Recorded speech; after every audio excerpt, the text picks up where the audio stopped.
Hello, আমি ইন্দ্রাণী। কেমন আছো সবাই? সো এটা হলো আমার চ্যানেলের সেকেন্ড লং ভিডিও। প্রথম ভিডিওটাতে আমি আমার ইন্ট্রো শ্যুট করেছিলাম, তারপর থেকে লং ভিডিও আপলোড করা হয়নি। আজকের ভিডিওটা বানানোর একটা স্পেশাল রিজন আছে, সেই জন্য আমি ভিডিওটা লং ভিডিও বানাচ্ছি। কি রিজন সেটা ধীরে ধীরে তোমাদেরকে বলবো। বেসিক্যালি তোমরা আমার ব্যাপারে সেরকম কিছু জানো না, কারণ কি আমি সেই রকম ভাবে কখনো নিজেকে পোর্ট্রে করিনি তোমাদের সামনে, বা নিজের সবকিছু বলিনি। দু চারটে শর্টস আপলোড করতাম, ওই 30 সেকেন্ড বা 1 মিনিটের ভিডিও দেখে আই ডোন্ট থিঙ্ক কি কাউকে জানা বোঝা পসিবল হয়ে ওঠে। যাই হোক, সো আমি এতদিন থাকতাম শিলিগুড়িতে, প্রায় 2 বছর আমি এখানে রয়েছি আমার পড়াশোনার পারপাসে। আমি MBA কমপ্লিট করলাম এখান থেকে। ফাইনালি এখন 2 বছর হয়ে গেছে, আমার কোর্স কমপ্লিট হয়ে গেছে। এইবার হলো আমার বাড়ি ফেরার পালা। I am feeling emotional. 2 বছর আগে যখন এই ঘরটাতে এসেছিলাম তখন পুরোটাই অচেনা ছিল এই ঘরটা। আমার এখনও মনে পড়ে আমি যখন প্রথম এখানে আসলাম, আমি লাইফের ফার্স্ট টাইম বাইরে থাকছিলাম পড়াশোনার পারপাসে। তার আগে আমি কখনো বাড়ির বাইরে যাইনি, মানে কোথাও গিয়ে থাকিনি সেরকমভাবে। তো আমি যখন প্রথম বাড়ির বাইরে এখানে এসে থাকছিলাম একা এই ঘরটার মধ্যে, বাড়িতে ফোন করতাম, তখন মাকে বলতাম কি আমি সারা রাত ঘুমাতে পারছি না। আমার একটা অদ্ভুত ফিল হতো, মানে লাইক আমি অ্যাডজাস্টই করতে পারছিলাম না এখানটায়।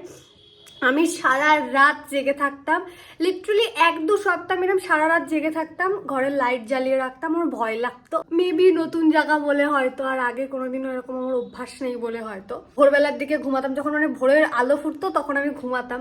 আমার সারা রাত কেমন একটা ভয় ভয় লাগতো, সারা রাত লাইট জ্বালিয়ে থাকতাম।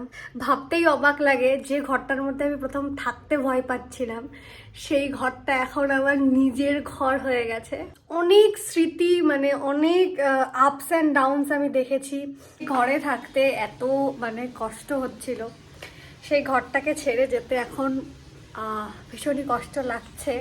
ভাবলে এবারেই কষ্ট হচ্ছে যে আর মাত্র একটা দিন বাকি রয়েছে, তারপরে সারা জীবনের মতন এই ঘরের চ্যাপ্টার আমার লাইফে ক্লোজ হয়ে যাবে। আবার অন্যদিকে নিজেকে এটা বলেও মানে স্ট্রং করছি কি বাড়ি যাচ্ছি এতদিন পরে, আর এই জায়গাটাই বদলাচ্ছি, ঘরটাই বদলাচ্ছি, কিন্তু এখান থেকে আমি যা এক্সপিরিয়েন্স গ্যাদার করেছি, যা শিখেছি, অনেক ঠকেছি, সেখান থেকে যেগুলো শিখেছি সব কিছু আমি আমার সাথে নিয়ে যাচ্ছি, যেগুলো ইন ফিউচার জীবনকে অনেক সহজ করে দেবে।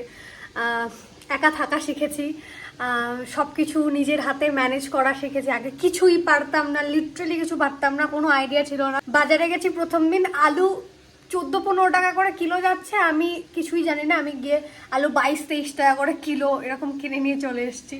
এরকম অনেক ইনসিডেন্ট হয়েছে। এরকম হয়েছে আমি মাকে ফোন করেছি, করে মায়ের থেকে দাম শুনে শুনে বাজার করেছি যে আমার থেকে বেশি নিচ্ছে না তো। এরকম অনেক কিছু এক্সপিরিয়েন্স হয়েছে। যাই হোক, সব কিছু ওভারঅল খুব ভালো ছিল।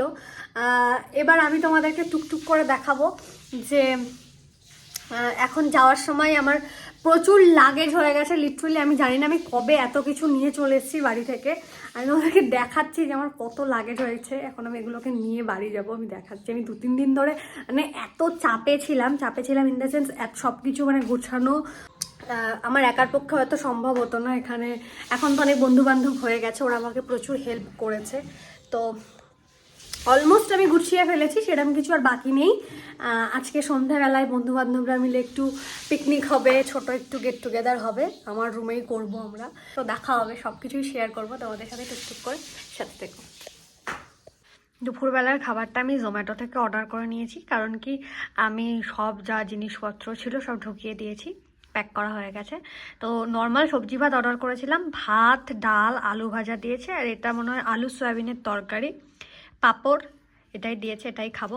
আর রাত্রেবেলা তো বন্ধুবান্ধবের সঙ্গে পিকনিক আছে, তো ওই জন্য দুপুরবেলাটা একদম সিম্পল রাখলাম। রাত্রেবেলা চিকেন ফিকেন হবে, সেই জন্য। Picnic finally বিগন। সো লা লা লা লা, হাই তৃষা করতে এসে পাবজি নিয়ে বসে গেছে, মানে আলাদাই। রান্না হচ্ছে, কালু রান্না করছে। কালু হাই কর। কালু কি রান্না করছিস? মাটন।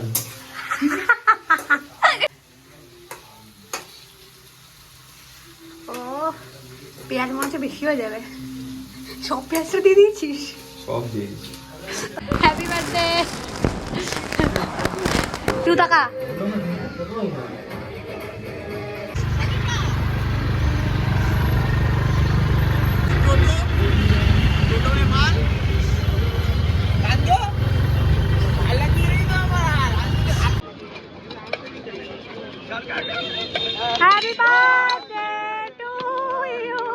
কেমন ভাবতেই অবাক লাগে, যে ঘরটা কিছুক্ষণ আগে এত প্রাণবন্ত ছিল সেই ঘরটা এখন যেন কেমন নিশ্চুপ হয়ে গেছে।